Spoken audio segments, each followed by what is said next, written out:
Iraq അധിനിവേശത്തിന്റെ മറ്റൊരു ഓർമ്മ ദിനം കൂടി പിന്നിട്ട് കുവൈറ്റ്. ഇറാഖ് കൊളുത്തിയ എണ്ണക്കിണറുകളിലെ തീയണച്ചിട്ട് വ്യാഴാഴ്ച 34 വർഷം.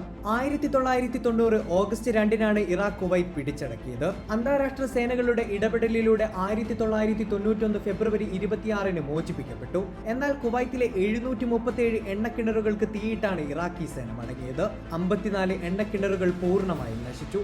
എണ്ണ ശേഖരണ കേന്ദ്രങ്ങളിലും ടെർമിനലുകളിലും സ്ഫോടനങ്ങൾ, സസ്യങ്ങൾ, കെട്ടിടങ്ങൾ, സമുദ്രകര ജീവികൾ എന്നിവക്ക് വ്യാപകമായ നാശനഷ്ടവും സംഭവിച്ചു. എണ്ണക്കിണറുകളിൽ നിന്നുള്ള കറുത്ത പുകയുടെ ആവരണത്തിലായിരുന്നു മാസങ്ങളോളം കുവൈത്തിലെ ആകാശം. അയൽ രാജ്യങ്ങളെയും ദുരന്തം ബാധിച്ചു.